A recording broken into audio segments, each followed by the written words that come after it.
जय हिंद। या पूर्व क्लास आम देखुले मौर्य कालर जो अशोक अभिलेख गुड़िक था शिलालेख गुड़िक था से गुड़ा आम देखी आसते। आज आम श्रृंग वंश विषय देखा। श्रृंग वंश जो स्टार्ट है अशोक पर भी अशोक उत्तराधिकारी मैंने आसिले जमीक कुनाल आसला तापर आसला दशरथ एमती बहुत राजा आसते कि कौन राजा से योग्य नी जी चंद्रगुप्त मौर्य अशोक जमी योग्य राजा थे सेमती योग्य राजा नथिले। तापर जो आसिले लास्ट राजा थे बृहद रथ को श्रृंग वंश आम या पूर्व तो देखी आस मौर्य वंशर चंद्रगुप्त मौर्य बिंदुसार अशोक एम सब देखी आसले। लास्ट था बृहद रथर सेनापति था पुष्यमित्र श्रृंग बोली गोटे तार सेनापति था। सेनापति जो कौन कला ना बृहद रथ को देखला ये राजा योग्य नहीं उला उला हो धरिकी चलला या कौटी पेरेड देखापी जो जमी आम जानुरी 26 अगस्ट 15 केमती पेरेड हुए पेरेड राष्ट्रपति जाती ना सेमती राजा कौन है ना पेरेड देखा जाती पुष्यमित्र श्रृंग कौन कला से जो भाला था भाया था भूसीदेला क्या बृहद रथ तो बृहद रथ मृत्यु हो जाता। मृत्यु है ये जेहेतु गोटे सेनापति था पूरा आर्मी कमांडर था पुष्यमित्र श्रृंग तो पुष्यमित्र श्रृंग राज करथिला तो सेठु आमर स्टार्ट होता श्रृंग वंश। तो श्रृंग वंशर जो संस्थापक थे ता ना हूँ पुष्यमित्र श्रृंग। तो देखियो आज जब आम पेरेड हम पेरेड देखियो जो गॉड ऑफ ऑनर की सलामी दौरान बंधुक मार सलाम दि जाए से बंधुक आज देखियो गुली पड़ुनी गुली पका जाए ना कहीं मारदे पारे उल्टे दो से कि तार आगे जो संगीन लगे जो खंडा भाया छुरी भाया गोटे लगी था से लगा जाए ना केवल भूसी दब आम राजीव गांधी हत्या है श्रीलंका तो ये सब विभिन्न कारण दि जाए कि बंधुक जो गुली था गुली रखा जाए गुली भरा जाए ना जो गॉड ऑफ ऑनर की सलामी दि जाए तो संगीन न था कि गुली न था सेमती से पुष्यमित्र श्रृंग कौन करथिला मार देथिला। तो पुष्यमित्र श्रृंग जो शासन कला पुष्यमित्र श्रृंग समय कौन है ना दीटा यमन आक्रमण होता एपटू कौन होता ना दीटा यमन आक्रमण होता। यमन प्रथम यमन आक्रमण किए करथिले ना डेमेट्रियस बोली जने कौन करथिला प्रथम यमन आक्रमण करथिला आ द्वितीय मिनांडर बोली दी जण यमन आक्रमण करथिले किंतु दी जण जाक पुष्यमित्र श्रृंग से कौन करथिला मारिक हटाई देथिला रास्ता रु। तो दी जण जाक यमन आक्रमण रु जो आक्रमण करथिले दी जण जाक हारि जाइथिले आ जो मिनांडर आथिला मिनांडर को हरैला हरैकरी युद्ध करिया ना जो माने देखु तो आगर गोटे साहसी राजा अछि युद्ध कमाई करि आस्थि बुझेला बुझेगी नागा हाथरू या कौन करेला ना बौद्ध धर्म ग्रहण करेला जा बौद्ध धर्म ग्रहण करे सातरे रह बौद्ध भिक्षु कह भिक्ष मागी चले बोली सी कौन करथिले ना नागसर कह से बौद्ध धर्म ग्रहण करथिला। बौद्ध धर्म पर सी ग्रहण करके सी शांति रे रहिथिला के मिनांडर आ ये जो मिनांडर बौद्ध धर्म ग्रहण करथिले नागसेन गुरु थिले नागसेन ये विषय रे पुस्तक गोटे अच्छी मिलिंद पन्नह मिलिंद पन्नह पुस्तक स्पष्ट भाव में लिखा जाए मिनांडर केमती बौद्ध धर्म ग्रहण करते केमती पुष्यमित्र श्रृंग हरई तो से विषय में वर्णना कराई मिलिंद पन्नह पुस्तक। तो गोटे जड़े आसला डेमेट्रियस आउ जन हूँ मिनांडर दी जन आसते तापर कौन होता ना ये जो पुष्यमित्र संघ था पुष्यमित्र संघ को कह जाए ये बौद्ध धर्म विरोधी था बोली कहीं जो बौद्ध धर्म अशोक ग्रहण कला जो प्रकार स्पीड रे बौद्ध धर्मर प्रचार होता जो पुष्यमित्र श्रृंग आसला ये सनातन धर्म को बेसी मानुला आम ब्राह्मण धर्म भागवत धर्म को अधिका प्राधान्य दौला। तो जी जुआड़ देखला कला स्थापत्य खाली बौद्ध धर्म प्रचार हो ये सब से गोटे ब्रेक भाया काम कला श्रृंग वंशर शासन सब जी स्तूप फूप केते गुड़े भांगीदेला केते गुड़े बुद्ध धर्म प्रचार को बंद कर जहाँफल कौन है जो बौद्ध धर्म जो स्पीड रे प्रचार होता से स्पीड रे गोटे ब्रेक आसला जो पुष्यमित्र श्रृंग शासन आनी तेणु या कहुए बौद्ध धर्म विरोधी था पुष्यमित्र श्रृंग कहते बही लिखा अच्छे। ये पुष्यमित्र श्रृंगर कौन है ना पुष्यमित्र श्रृंगर गोटे पुओ थिला अग्निमित्र जो दक्षिण भारत रे कौन हम ना गोटे विद्रोह हम दंगा हम से समय पुष्यमित्र श्रृंग कौन कर ना पुत्र अग्निमित्र को पठेब जा दक्षिण भारत रे दंगा को बा जो विद्रोह को शांत करके आयो ये विद्रोह शांत करने जीव विद्रोह तो शांत कर शांत कला कौन हम गोटे झील थी तार झील ना हूँ मालविका सहित ये कौन जो ना प्रेम चक्कर पड़ जाओ प्रेम चक्कर पड़ ये तो विद्रोह शांत कला दी 3 मास 4 मास पर्यटन फेरी होना जो राजा फेरी होना इे पुष्यमित्र सब डर लगे मो लगे बच लगे जना पड़ना खबर पाइपार कौन है चक्कर जे जाए फेरवार ना धरना तो जो खबर नि जना पड़े पुष्यमित्र संघ इे मालविकार प्रेम पड़ी से रही जाती तो डरवार थे कालिदास କାଳିଦାସ ଇଏ ମାଲବିକା ଆଉ ଅଗ୍ନିମିତ୍ର ଆଉ ମାଲବିକା ଏମାନଙ୍କର ଦି ଜଣଙ୍କର ମିଶେଇକିରି ମାଲବିକା ଅଗ୍ନିମିତ୍ର ଆଉ କାଳିଦାସ ଗୋଟେ ପୁସ୍ତକ ଲେଖିବେ। ସେ ପୁସ୍ତକର ନାଁ ହଉଛି ମାଲବିକା ଅଗ୍ନିମିତ୍ର। ମାଲବିକା ଆଉ ଅଗ୍ନିମିତ୍ରର ପ୍ରେମ ସମ୍ବନ୍ଧରେ ସେଇଟା ବର୍ଣ୍ଣନା କରାଯାଇଛି। ଇଏ ଥିଲା ପୁଷ୍ୟମିତ୍ର ଶୃଙ୍ଗର ପୁତ୍ରର କାହାଣୀ। ତ ପୁଷ୍ୟମିତ୍ର ଶୃଙ୍ଗ ଯୋଉ ଥିଲା ଇଏ ଦିଟା ଯେତେବେଳେ ଜିତିଥିଲା ଡେମେଟ୍ରିୟସ୍ ଆଉ ମିନାଣ୍ଡର ଦି ଜଣ ଯୋଉ ଏମାନେ ଆକ୍ରମଣ ହେଇଥିଲେ ଦି ଜଣ ଯାକୁ ହରେଇ ଦେଇଥିଲା। ହରେଇଲା ପରେ ଇଏ ଦୁଇଟି ଅଶ୍ୱମେଧ ଯଜ୍ଞ ମଧ୍ୟ ଦିଟା କରିଥିଲା। ଆଉ କଣ ହେଇଥିଲା କିନ୍ତୁ ଇଏ ଏତେ ବଡ ରାଜା ଥିଲା ଯୋଉ ଆମର କଳିଙ୍ଗର ରାଜା ଥିଲେ ଖାରବେଳ ପୁଷ୍ୟମିତ୍ର ଶୃଙ୍ଗକୁ ହରେଇ ଦେଇଥିଲେ। ତ ଖାରବେଳ ବି ବଡ ରାଜା ଥିଲେ କିନ୍ତୁ କଣ ହଉଥିଲା ନା ଏରିଆ ବି ଦେଖିବାକୁ ପଡିବ। ଆମର ଯୋଉ କେବଳ ଥିଲା କଳିଙ୍ଗଟା ଏଇ ଏରିଆରେ ଥିଲା ଛୋଟିଆ ଏରିଆରେ, କିନ୍ତୁ ମଗଧ ଦେଖିବାକୁ ଗଲେ ପୁରା ଏରିଆ ବି ବଡ ହଉଥିଲା। ତ ସେଥିପାଇଁ ବୋଲି ଆମେ କଣ ହେଲା ନା କଳିଙ୍ଗ ଯୁଦ୍ଧରେ ଜିତି ପାରିଲେ ନାହିଁ କିମ୍ବା ଆଗକୁ ମଧ୍ୟ ବହୁତ ବଡ ସୀମାକୁ ଆଗକୁ ନେଇ ପାରିଲେ ନାହିଁ। କିନ୍ତୁ ଖାରବେଳ ଜିତି ଯାଇଥିଲେ ଆଉ ପୁଷ୍ୟମିତ୍ର ଶୃଙ୍ଗ ହାରି ଯାଇଥିଲା। ସେ ଟାଇମ୍ ଯୋଉ ରାଜଧାନୀ ଥିଲା ପୁଷ୍ୟମିତ୍ର ଶୃଙ୍ଗ କଣ କରିଥିଲା, ଏଇ ଯୋଉ ପୁଷ୍ୟମିତ୍ର ଶୃଙ୍ଗ ଇଏ ରହୁଥିଲା ବିଦିଶାରେ। ବିଦିଶା ମାନେ ଏଇ ଯୋଉ ମଧ୍ୟପ୍ରଦେଶର ଅଛି ବିଦିଶା, ଏ ବିଦିଶାରେ ରହୁଥିଲା। ବିଦିଶାର ଶାସକ ଥିଲା। ବିଦିଶାରୁ ସିଏ ଆସିଥିଲା ମଗଧରେ ଶାସନ କରୁଥିଲା। ଶୃଙ୍ଗ ବଂଶ ଯେତେବେଳେ ବୃହଦତ୍ତକୁ ମାରିକିରି ପୁରା ମଗଧର ସମ୍ରାଟ ହେଇଥିଲା। ତ ଇଏ ଯୋଉ ଶାସନ କଲା, ଶାସନ କାଳରେ କଣ କରିଥିଲା ଯୋଉ ପାଟଳିପୁତ୍ର ଘୁଞ୍ଚେଇକିରି କଣ କରିଥିଲା ନା ବିଦିଶାକୁ ତାର ରାଜଧାନୀ ବନେଇ ଦେଇଥିଲା। ରାଜଧାନୀ ୟା ପୂର୍ବ ପାଟଳିପୁତ୍ର ଥିଲା, ପାଟଳିପୁତ୍ର ଘୁଞ୍ଚେଇକିରି ଇଏ ବିଦିଶାକୁ ତାର ରାଜଧାନୀ ବନେଇ ଦେଇଥିଲା। ତ ଯୋଉ ଶୃଙ୍ଗ ବଂଶ ହେଲା, ଶୃଙ୍ଗ ବଂଶରେ ମଧ୍ୟ ଅନେକ ଶାସନ ଆସିଲେ। ଯେମିତି ଶୃଙ୍ଗ ବଂଶର ପ୍ରଥମ ରାଜା ଥିଲେ ଆମର ସଂସ୍ଥାପକ ହେଲେ ପୁଷ୍ୟମିତ୍ର ଶୃଙ୍ଗ, ତାପରେ ତା ପୁତ୍ର ହେଲା ଅଗ୍ନିମିତ୍ର। ଏମିତି ବହୁତ ରାଜା ଆସିଲେ। ନବମ ରାଜା ଥିଲେ ଭାଗଭଦ୍ର, ଆଉ ଦଶମ ରାଜା ଥିଲେ ଦେବଭୂତି ଥିଲେ ଦଶମ ରାଜା। କିନ୍ତୁ ଏଇ ଯୋଉ ରାଜା ଭିତରେ ରାଜା ଗୁଡିକ ଆସିଲେ ପୁଷ୍ୟମିତ୍ର ଶୃଙ୍ଗକୁ ଛାଡିଦେଲେ ଅନ୍ୟ କୌଣସି ରାଜା ଯୋଗ୍ୟ ନଥିଲେ ରାଜ ସିଂହାସନରେ ବସିବା ପାଇଁ। ରାଜା ହବା ପାଇଁ ହେଲେ ତମକୁ କଣ କରିବା, ବହୁତ ତ୍ୟାଗ କରିବାକୁ ପଡିବ। ସେ ତ୍ୟାଗ ଆଉ ସେ ଦେଖୁଛ ଅଗ୍ନିମିତ୍ର ସେ ଜାଗାରେ ପ୍ରେମ କରୁଥିଲା କୋଉଠି, ଦକ୍ଷିଣ ଭାରତରେ। ତମେ ରାଜା ହେବ, ରାଜ ସିଂହାସନରେ ବସିବ। ରାଜା ହବାର କ୍ୱାଲିଟି ଥିବାର ଅଛି। ଲିଡରସିପର କ୍ୱାଲିଟି ନହେଲେ ତମେ ସେଠି ଲିଡରସିପ କରିପାରିବନି, ରାଜା ହେଇପାରିବନି। ଯଦି ଜବରଦସ୍ତି ଜଣକୁ ସେଠି ବସେଇ ଦେଲେ ମଧ୍ୟ ତୁମେ ଅଧିକ ସମୟ ପର୍ଯ୍ୟନ୍ତ ବା ଅଧିକ ବର୍ଷ ପର୍ଯ୍ୟନ୍ତ ସେଠି ରାଜୁତି କରିପାରିବନି। ପୁଣି ତମକୁ କିଏ ନା କିଏ ହରେଇକି ତମ ସିଂହାସନ ଛଡେଇ ନେବେ, ଆଉ ଜଣେ ରାଜା ହେଇଯିବ। ତ ଇଏ ଯୋଉ କ୍ୱାଲିଟି ଥିଲା କେବଳ ପୁଷ୍ୟମିତ୍ର ଶୃଙ୍ଗ ପାଖରେ ଥିଲା। ତାପରେ ଆଉ କୌଣସି ଯୋଉ ତାର ପୁତ୍ର ଗୁଡିକ ଆସିଲେ କିମ୍ବା ତାର ଉତ୍ତରାଧିକାରୀ ଗୁଡିକ ଆସିଛନ୍ତି ସେମାନଙ୍କ ପାଖରେ କାହା ପାଖରେ ମଧ୍ୟ ରାଜା ହବାର ଯୋଗ୍ୟତା ନଥିଲା। ତ ନବମ ରାଜା ଯୋଉ ଆସିଲେ ଭାଗବତ ଆସିଲେ, ସେ ଦଶମ ରାଜା, ପୁରା 10ଟା ରାଜା ଶୃଙ୍ଗବଂଶ ଶାସନ କରିଥିଲେ। ଶୃଙ୍ଗବଂଶ ଦଶମ ରାଜା ଥିଲେ ଦେବଭୂତି।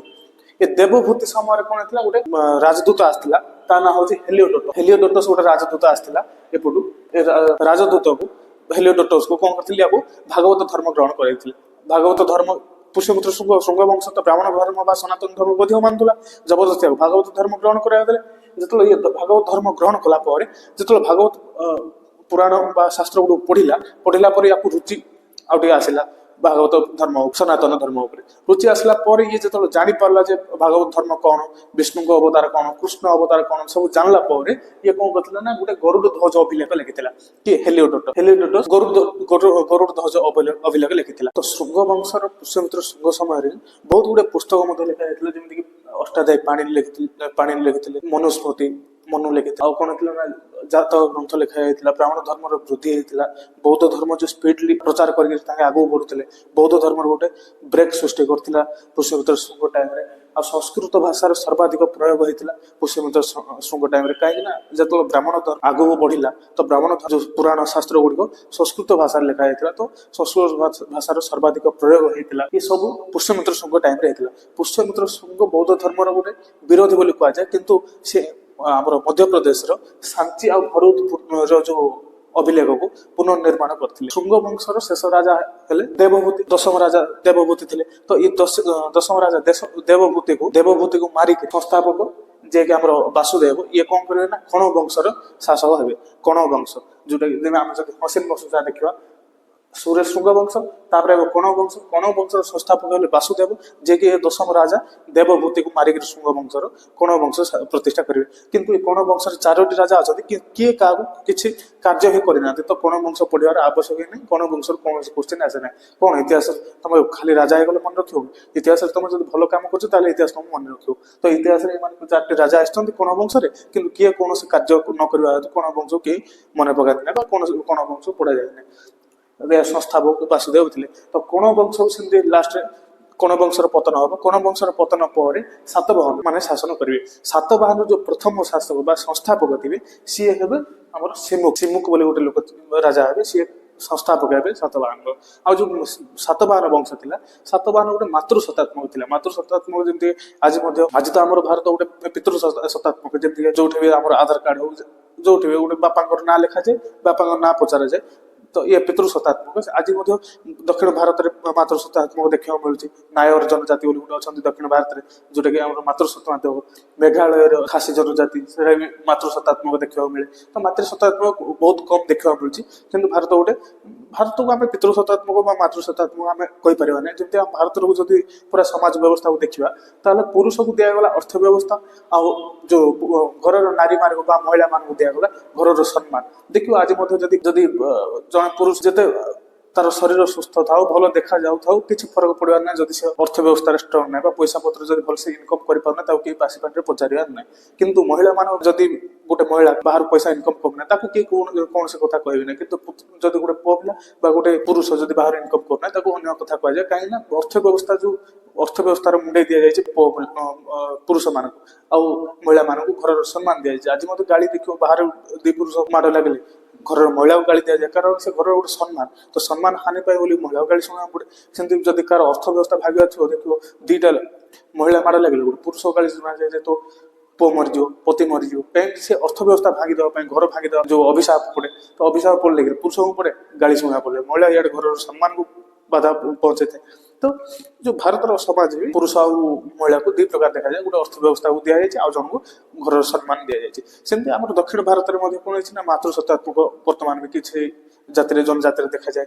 ମେଘାଳୟରେ ଯେମିତି ଆମର ଖାସି ଜନଜାତିରେ ଦେଖାଯାଏ। ତ ସେ ସମୟରେ ଯୋଉ ସାତବାହନ ଥିଲା, ସେ ସେମିତି ମାତୃ ଶତାତ୍ମକ ଥିଲା। ମାଙ୍କ ନାଁ ୟୁଜ ହେଇକି ଆସୁଥିଲା, ମାଙ୍କ ନାଁକୁ ସମସ୍ତେ ପ୍ରାଧାନ୍ୟ ଦଉ। ତ ପ୍ରଥମ ଶାସକ ହେଲେ ତା ନାଁ ହେଲେ ସିନୁ। ଇଏ ସଂସ୍ଥାପକ ଥିଲେ ସାତବାହନକୁ ସଂସ୍ଥାପକ ଭାବରେ ଇଏ ପ୍ରଥମ ରାଜତ୍ୱ କରିଥିଲେ। ସିମୁକ ପରେ ହାଲ ଆସିଲେ। ହାଲ ବୋଲି ଜଣେ ସାତବାହନର ରାଜା ଥିଲେ, ସେ ବହୁତ ଯୋଗ୍ୟ ଶାସକ ଥିଲେ। ଏ ଯୋଉ ହାଲ ଥିଲେ, ଏ ପୁରା ଭିତରେ ଯୋଗ୍ୟ ଶାସକ ହାଲ ବୋଲି ଥିଲେ। ତାପରେ ଆସିଲେ ଗୌତମ ପୁତ୍ର ସାତକର୍ଣ୍ଣି, ଇଏ ବହୁତ ବଡ ପ୍ରତାପୀ ଶାସକ ଥିଲେ। ଗୌତମ ପୁତ୍ର ସାତକର୍ଣ୍ଣି ବେଳୁ ଏମାନେ ଯୋଉ ମଗଧରେ ଶାସନ କରୁଥିଲେ ସାତବାହନ ବଂଶ, ଇଏ ଯେତେବେଳେ କଣ ହବ ନା ମହାରାଷ୍ଟ୍ର ଆସିଲା ବେଳକୁ, ଏ ମହାରାଷ୍ଟ୍ର ପାଖରେ ଏଠି ରହୁଥିଲେ ଶକ ଶାସକ ମାନେ। ଶକ ଶାସକ ଏମାନେ ସବୁ ବାହାରୁ ଆସିକି ଶାସନ କରୁଥିଲେ। ତ ଶକ ଶାସକ ଆଉ ଏମାନେ ଯୋଉ ସାତବାହନ ଭିତରେ ସଦାବେଳେ ଗଣ୍ଡଗୋଳ, ବାଡିଆ ପିଟା, ଯୁଦ୍ଧ ଏସବୁ ଲାଗି ରହୁଥିଲା। ତ ଏମାନେ କଣ କରିବେ, ପୁଣି ଆନ୍ଧ୍ରପ୍ରଦେଶକୁ ସିଫ୍ଟ ହେଇଯିବେ, ଆନ୍ଧ୍ରପ୍ରଦେଶରେ ଶାସନ କରିବେ। ତ ଏପରି ଭାବରେ ଏମାନେ ସାତବାହନ ମାନେ ସବୁ ପୁରା ବଡ ଏରିଆକୁ ନେଇକିରି ମାନେ ଶାସନ କରୁଥିଲେ। ମଗଧ ତ ବହୁତ ବଡ ଏରିଆରେ ଥିଲା, ବହୁତ ବଡ ଏରିଆକୁ ସେ ନେଇକିରି ପୁରା ଶାସନ କରୁଥିଲେ, ବହୁତ ବଡ ଏରିଆକୁ ନେଇକିରି ଶାସନ କରୁଥିଲେ। କିନ୍ତୁ ସେ କଣ ହବ ନା, ଏଇ ଗୌତମ ପୁତ୍ର ସାତକର୍ଣ୍ଣି ସହିତ ଏଠି ଅଛି ଗୌତମ ପୁତ୍ର ସାତକର୍ଣ୍ଣି ମହାରାଷ୍ଟ୍ରରେ। ଏପଟେ ଅଛନ୍ତି ସେ ଶକ ଶାସକ ଥିଲେ ସେତେବେଳକୁ ନେହପାନ ଆଉ ଗୌତମ ପୁତ୍ର ସାତକର୍ଣ୍ଣି ଭିତରେ କଣ ନା ଯୁଦ୍ଧ ଯୋଉ ହବ ଗୌତମ ପୁତ୍ର ସାତକର୍ଣ୍ଣି ଆଉ ନେହପାନ ଭିତରେ।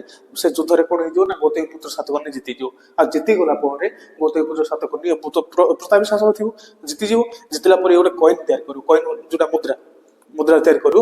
ଗୋଟେ ପଟେ ଇଏ ପୁରା ବୀରତାର ସହ ଖଣ୍ଡା ଧରିକି ଗୋଟେ କଣ କରିବ ନା ଫଟୋ ରଖିବ ଯେ ଇଏ ରାଜା ଭଳି। ଆଉ ଗୋଟେ ସାଇଡ କଏନର ଆଉ ଗୋଟେ ଆର ପାର୍ଶ୍ୱରେ ରଖିବ ଯେ ନେହପାନ କଣ କରୁଥିବ ନା, ମୁଣ୍ଡିଆ ମାରିକି ଗୋଡ ତଳେ ପଡିଥିବ, ଗୌତମ ପୁତ୍ର ସାତକର୍ଣ୍ଣିର ଗୋଡ ତଳେ ପଡିଥିବ ମୁଣ୍ଡିଆ ମାରିକିରି। ତ ସେ ମୁଦ୍ରାରେ ସେ ଦର୍ଶେଇଛି। ଇଏ ଯୋଉ ମୁଦ୍ରା ତିଆରି କରିଥିଲେ, ଏ ସାତବାହନ ବଂଶ ବେଳକୁ ହିଁ କାଚର ମୁଦ୍ରା ଆସିଥିଲା। ସେଇଟା କାଚର ମୁଦ୍ରା ତିଆରି କରିଥିଲେ, ଏମାନେ ଆରମ୍ଭ କରିଥିଲେ। ସେମିତି ଗୌତମ ପୁତ୍ର ସାତକର୍ଣ୍ଣି ପରେ ବଶିଷ୍ଠ ପୁତ୍ର ପୁଲିମାବା ଆଇଲେ। ଯେତେବେଳେ ଏଇ ଯୋଉ ଗୌତମ ପୁତ୍ର ସାତକର୍ଣ୍ଣି ଯୁଦ୍ଧ ହେଇଥିଲା, ସେ ଜାଗାର ନାଁ ହବ ଜଗଲଥମ୍ବି ପୁସ୍ତକ ମଧ୍ୟ ଅଛି। ଜଗଲଥମ୍ବି ପୁସ୍ତକରେ ଜଗଲଥମ୍ବିରେ ହୋଇଥିବା ଯୁଦ୍ଧ ବିଷୟରେ ଜଣାପଡେ, ଆଉ ମୁଦ୍ରା ବିଷୟରେ ଜଣାପଡେ। ଯୋଉ କଏନ ହେଇଥିବ କାଚର ମୁଦ୍ରା, ଆଉ କଣ ହେଇଥିବ ନା ନେହପାନ ଯୋଉ ମୁଣ୍ଡିଆ ମାରିକି ତଳେ ପଡିଥିବ ତା ବିଷୟରେ ମଧ୍ୟ ଜଣାପଡେ। ଗୌତମ ପୁତ୍ର ସାତକର୍ଣ୍ଣି ରାଜା ଭାବରେ ଠିଆ ହେଇଥିବାର ମୁଦ୍ରାରେ ଦେଖାଯାଏ। ଏ ସବୁ ଜଗଲଥମ୍ବି ଅଭିଲେଖରୁ ଜଣାପଡେ। ଗୌତମ ପୁତ୍ର ସାତକର୍ଣ୍ଣି ପରେ ୟା ପରେ ଆସିବ ବଶିଷ୍ଠ ପୁତ୍ର ପୁଲମାବି। ଏ ବଶିଷ୍ଠ ପୁତ୍ର ପୁଲମାବି ଯେତେବେଳେ ଆସିବେ ଏପଟେ, ବଶିଷ୍ଠ ପୁତ୍ର ପୁଲିମାବି ୟା ଜାଗାରେ ଯେତେବେଳେ ଆସିବ, ସେପଟେ ନେହପାନର ଜାଗାରେ ଆସିଥିବ ରୁଦ୍ରଦାମନ।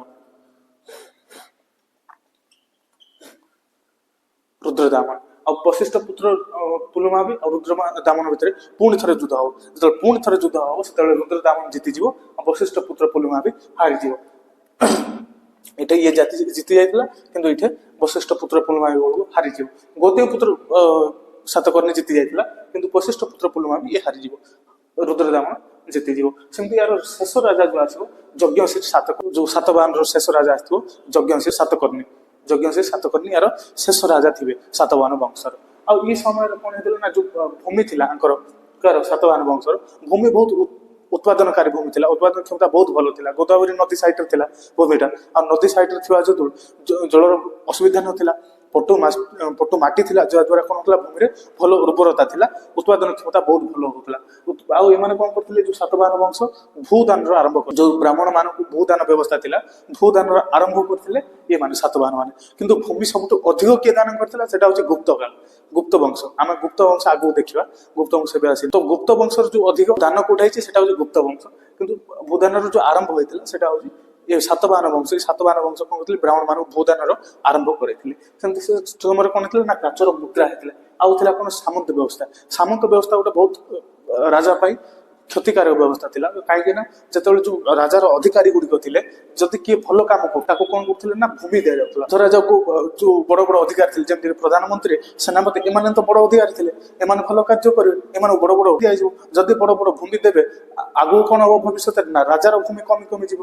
ରାଜାର ଭୂମି କମି କମି ଗଲେ ଏମାନଙ୍କ ଭୂମି ବଢି ଯାଇଥିବ। ସେ ଭୂମି ପାଇଁ ବୋଲି ଏମାନେ ଲୋକମାନଙ୍କୁ ନିୟୋଜିତ କରିଥିବେ, ସେ ଲୋକ ଆଉ ସେନାପତି ବା ପ୍ରଧାନମନ୍ତ୍ରୀ ଏମାନେ ମିଶିକିରି ପୁଣି ରାଜାକୁ କଣ କରୁଥିଲେ ହଟେଇ ଦଉଥିଲେ। ଆମେ ଯଦି ଉତ୍ତର ଭାରତରେ ଦେଖିବା, ଉତ୍ତର ଭାରତରେ ଯେତିକି ରାଜା ହେଇଛନ୍ତି ସେମାନେ ସେନାପତି ରାଜାଙ୍କୁ ମାରିକିରି ଶାସନ କରିଥିବେ, ରାଜା ହେଇଯାଇଥିବେ। କିନ୍ତୁ ଆମେ ଯଦି ଦକ୍ଷିଣ ଭାରତରେ ଦେଖିବା, ଦକ୍ଷିଣ ଭାରତରେ ସେମାନେ ଯୋଉ ରାଜା ଗୁଡିକ ଥିବେ ସେମାନେ କଣ କରୁଥିବେ ସାମନ୍ତ ବ୍ୟବସ୍ଥା ଥିବ। ସାମନ୍ତ ବ୍ୟବସ୍ଥାରେ ଲାଷ୍ଟକୁ ସାମନ୍ତ ମାନେ ହିଁ ଅଧିକାର କରିନେବେ ରାଜାକୁ ହଟେଇକି, ରାଜା ଶାସନ କରିବେ ସାମନ୍ତ ମାନେ। ତ ଇଏ ଯୋଉ ବ୍ୟବସ୍ଥା ଥିଲା ସାମନ୍ତ ବ୍ୟବସ୍ଥା ବା ନାୟକଙ୍କର ବ୍ୟବସ୍ଥା ବୋଲି କୁହାଯାଉଥିଲା। ଏଠି କଣ ହଉଥିଲା ନା ଭୂମି ପ୍ରଦାନ କରାଯାଉଥିଲା ଯୋଉମାନେ ଭଲ କାମ କରୁଥିଲେ, ବଡ ବଡ ଅଧିକାରୀ ମାନଙ୍କୁ, ଯୋଉ ଅଧିକାରୀ ମାନେ ଥିଲେ ସେମାନଙ୍କୁ ଭୂମି ଦାନ କରାଯାଉଥିଲା। ଇଏ ବହୁତ ଖରାପ ବ୍ୟବସ୍ଥା ଥିଲା। କିନ୍ତୁ ୟା ପରେ ଯେତେବେଳେ ଆମର ଦେଖିବା ଆକବର ଯେତେବେଳେ ଆସିବ, ଆକବର କଣ କରିବ ସେ ଭୂମି ଦବ ଯେ ସେ କଣ କରିବ ତମେ ଗୋଟେ କାମ କର, ତମର ଯୋଉ ସାଲେରୀ ମିଳୁଛି ତମକୁ ଧରାଯାଉ ମାସକୁ ଗୋଟେ 15,000 ଦିଆଯିବ। ତ 15,000 ପାଇଁ ସେ ଗୋଟେ ଏମିତି ଗାଁଟେ ଦବ ଯୋଉଟା କି 15,000 ଟଙ୍କା କଣ ହଉଥିବ ନା ଇନକମ ହଉଥିବ, ବା 15,000 ଟଙ୍କା ଟ୍ୟାକ୍ସ ଆସୁଥିବ, ଟ୍ୟାକ୍ସ କଲେକ୍ଟ ହଉଥିବ। ତ ସେ 15,000 ପାଇଁ ବୋଲି ଗୋଟେ ଗାଁ ଦେଇଦେଇଥିବ, ତୁ ସେ ଗାଁରୁ 15,000 ଟ୍ୟାକ୍ସ କଲେକ୍ଟ করে ତୁ ତୋର ନେ। ମୁଁ କାହିଁକି ଟ୍ୟାକ୍ସ କଲେକ୍ଟ ପାଇଁ ଗୋଟେ ଲୋକ ରଖିବି, ପୁଣି ସେ ରେଜିଷ୍ଟର ପାଇଁ ଗୋଟେ ଲୋକ ରଖିବାକୁ ପଡିବ, ଟ୍ୟାକ୍ସ ଆସିଲା କି ନାହିଁ, ଗଲା କି ନାହିଁ, ପହଞ୍ଚିଲା କି ନାହିଁ, ପୁଣି ସବୁ କଲା ପରେ ତୋତେ 15,000 କାହିଁକି ଦେବି, ତୁ ଯାଇକିରି କଲେକ୍ସନ করে ଟ୍ୟାକ୍ସ 15,000 ତୁ ତୋର ନେ, କିନ୍ତୁ ଜମି ମୋ ମୋର ରହିବ। ସେମିତି ବ୍ୟବସ୍ଥା କଣ କରିଥିଲେ ଆକବର, ଯାହା ଫଳରେ କଣ ହଉଥିଲା ନା ଯଦି ବି ସେ ଲୋକ କଣ ଭୁଲ ଗୋଟା କରେ ତାକୁ କାଟିଦେଇକି ଆଉ ଜଣଙ୍କୁ ଖାଇଯିବ, ସେ ଟ୍ୟାକ୍ସ କଲେକ୍ଟ କରିବ, ଟ୍ୟାକ୍ସ ସେ ନେବ। ତ ଏଇପରି ଥିଲେ କଣ ହଉଥିଲା ନା କିଏ ଜମିକୁ ହଡପ କରିପାରୁନଥିଲେ ବା ଜମିଟାକୁ ନିଜର ଅଧିକାର କରିପାରୁନଥିଲେ। କିନ୍ତୁ ଏମାନଙ୍କ ବ୍ୟବସ୍ଥାରେ ଯୋଉ ସାମନ୍ତ ବ୍ୟବସ୍ଥା ଥିଲା ଜମି ନିଜ ହାତକୁ ପଳେଇ ଆସୁଥିଲା, ଯାହା ଫଳରେ ପରେ ରାଜା ପାଖରେ ଭୂମିର ଆବଶ୍ୟକତା ବହୁତ ପଡୁଥିଲା, ରାଜା ପାଖରେ ଭୂମି କମି କମି ଯାଉଥିଲା। ସାତବାହନ ବଂଶରୁ ଲାଷ୍ଟ ଶାସକ ଯଜ୍ଞଶ୍ରୀ ସାତକର୍ଣ୍ଣି ଇଏ ଥିବେ। ତ ଆଙ୍କ ଭିତରେ ଯୁଦ୍ଧ ହବ, ଜଗଲଥମ୍ବୀ ଯେ କୁହାଗଲା ଯେ ଗୌତମୀପୁତ୍ର ସାତକର୍ଣ୍ଣି ଆଉ ନେପାଳ ଭିତରେ ଯୁଦ୍ଧ ହବ, ଗୌତମୀପୁତ୍ର ସାତକର୍ଣ୍ଣି ଜିତିଯିବ। ପୁଣି ନେକ୍ସଟ ଯୁଦ୍ଧ ଯେତେବେଳେ ହବ ବଶିଷ୍ଠ ପୁତ୍ର ପୁଲମାବି ସହିତ ଏପଟେ ଥିବା ରୁଦ୍ରଦାମନ ଜିତିଯିବ। ଜିତିଗଲା ପରେ ପୁଣି ସେ କଣ କରିବେ ନା ବଶିଷ୍ଠ ପୁତ୍ର ପୁଲମାବି ଆଉ ରୁଦ୍ରଦାମନ ଭିତରେ କଣ ହବ ନା ବୈବାହିକ ସମ୍ପର୍କ ସ୍ଥାପନ ହେଇଯିବ। ସ୍ଥାପନ ହେଇକିରି ସାତବାହନ ବଂଶ ଲାଷ୍ଟରେ କଣ ହେଇଯିବ, ସେ ସାମନ୍ତ ବ୍ୟବସ୍ଥା ଯୋଗୁ ଇଏ କଣ ହେଇଯିବ ନା ଛୋଟ ଛୋଟ ଖଣ୍ଡ ଖଣ୍ଡ ହେଇକିରି ପୁରା ରାଜ୍ୟ କଟିଯିବ। କାହିଁକି ନା ଏଠି ଦେଖିବ କେତେ ବଡ ଏରିଆ ହେଲାଣି। ତ ଛୋଟ ଛୋଟ ସାମନ୍ତ ଏମିତି ଆସିବେ, ସାମନ୍ତ ଗୁଡିକ ଯୋଉଟା କି ତାଙ୍କୁ କଣ ହେଇଥିବ ଭୂମି ପ୍ରଦାନ କରାଯାଇଥିବ। ସାମନ୍ତ ବ୍ୟବସ୍ଥା ବଡ ହେଇଗଲା ପରେ ସେମାନେ କଣ କରିବେ ନିଜକୁ ଗୋଟେ ଗୋଟେ ରାଜା ଘୋଷିତ କରିକି ରାଜ୍ୟର ଲଗାଏ। ସାତବାହନ ପରେ ପୁରା ଆଉ କୌଣସି କେନ୍ଦ୍ରିତ କରିକି ଗୋଟେ ରାଜା ଶାସନ କଲା ଭଳିଆ ରାଜା ଆସିପାରିବେନି, ସାତବାହନ ବଂଶ ସରିଯିବ। ସାତବାହନ ପରେ ଯୋଉ ବାହାରୁ ଆକ୍ରମଣ ହେଇଥିବ ISPK ଯେତିକି ଇଣ୍ଡୋ ଗ୍ରୀକ, ଶକ, ପହଲବ, କୁଷାଣ ଏସବୁ ଏମାନେ ଆସିବେ ଯୋଉମାନେ କି ବାହାରୁ ଆକ୍ରମଣ କରିଥିଲେ। ଏ ଆକ୍ରମଣ ଭିତରୁ ଇଣ୍ଡୋ ଗ୍ରୀକ ଆମେ ଏବେ ପଢି ସାରିଲେଣି, ଯୋଉଟା କି ୟମନ ଆକ୍ରମଣ କହିଲି। ଇଣ୍ଡୋ ଗ୍ରୀକ ରୁ ଦିଟା ଆକ୍ରମଣ ହେଇଥିଲା, ଗୋଟେ ହଉଛି ଦିଟା ୟୁନାନି ଶାସକ ଯୋଉଟା କି ଆକ୍ରମଣ କରିଥିଲେ, ଗୋଟେ ହଉଛି ଡୋମେଟ୍ରିୟସ କୁ ମିନାଣ୍ଡର, ଏମାନେ ISPK ଏମାନେ ଆକ୍ରମଣ କରିବେ। ସେତେବେଳେ ଶାସନ କରୁଥିଲେ ବଂଶର ଶାସକ ପୁଷ୍ୟମିତ୍ର ଶୁଙ୍ଗ। ସେମିତି ଯୋଉ ଶକ ଶାସକ ଥିବେ, ଶକ ମାନେ ମଧ୍ୟ କଣ କରିଥିବେ ଏମାନଙ୍କ ସହିତ ଯୁଦ୍ଧ ହେଲା। ଗୌତମୀପୁତ୍ର ସାତକର୍ଣ୍ଣି ଏଇଟା ହେଲା କାହା ସହିତ ନା ଶୃଙ୍ଗ ମାନଙ୍କ ସହିତ। ସେମିତି କଣ ହବ ନା ଶକ ମାନଙ୍କ ସହିତ ଯୋଉ ଶାସନ କରିବେ ଯେମିତି ନେହେପାନ ଆଉ ଗୋଟେ ହବ ରୁଦ୍ରଦାମ, ଏମାନେ କଣ ହେବେ ନା ସାତବାହନ ସହିତ ଯୁଦ୍ଧ କରିବେ, ଯୋଉଟା କି ତମେ ଆମେ ଦିଜା ପଢି ସାରିଲେଣି। ଆଗକୁ ଦେଖିବା କଣ ପଲ୍ଲବ ଆଉ କୁଷାଣ ବଂଶ ଯୋଉ ଶାସନ ଥିବ ସେ ବିଷୟରେ। ଇଏ ଯୋଉ ରୁଦ୍ରଦାମନ ଇଏ କଣ କରିବେ ନା ଜୁନାଗଡ ଜୁନାଗଡ ରୁଦ୍ରଦାମନ ଯେ କି ଶକ ଶାସନ, ଏଠି ଶକ ମାନେ ଶାସନ କରୁଥିଲେ ନା, ଶକ ଶାସନ ଥିବ ରୁଦ୍ରଦାମନ ଦେଖିବେ ଯେ ଗୋଟେ ସୁଦର୍ଶନ ହ୍ରଦ ତିଆରି ହେଇଛି ସେ ସୁଦର୍ଶନ ହ୍ରଦକୁ ପୁନଃନିର୍ମାଣ କରିବେ ଆଉ ପୁନଃନିର୍ମାଣ କରିକିରି ତାଙ୍କର ଜୁନାଗଡ଼ ଅଭିଲେଖରେ ଲେଖିବେ ଯେ ଜୁନାଗଡ଼ ଅଭିଲେଖ ରୁଦ୍ରଦାମଙ୍କର ତାଙ୍କେ ଲେଖିବେ ଜୁନାଗଡ଼ ଅଭିଲେଖରେ ଯେ ସୁଦର୍ଶନ ହ୍ରଦ ଯିଏ ଚନ୍ଦ୍ରଗୁପ୍ତ ମୌର୍ଯ୍ୟ ବଂଶର ସଂସ୍ଥାପକ ଚନ୍ଦ୍ରଗୁପ୍ତ ମୌର୍ଯ୍ୟ ସୁଦର୍ଶନ ହ୍ରଦର ନିର୍ମାଣ କରିଥିଲେ ମୁଁ ଶାସକ ରୁଦ୍ରଦାମନ ଏ ସୁଦର୍ଶନ ହ୍ରଦର ପୁନଃନିର୍ମାଣ କରୁଛି ବୋଲି ତାଙ୍କ ଜୁନାଗଡ଼ ଅଭିଲେଖରେ ସେ ଲେଖିଛନ୍ତି ଯୋଉଟାକି ଆମର ଜୁନାଗଡ଼ ଅଭିଲେଖ ରୁଦ୍ରଦାମନ ତାକୁ ପୁନଃନିର୍ମାଣ କରିଥିଲେ ସୁଦର୍ଶନ ହ୍ରଦ ତ ଆଗକୁ ଆମେ ନେକ୍ସଟ କ୍ଲାସରେ ଯୋଉଟାକି ଆମେ ପଲ୍ଲବ ଆଉ କୁଷାଣ ବିଷୟରେ ଦେଖି ଯିବା।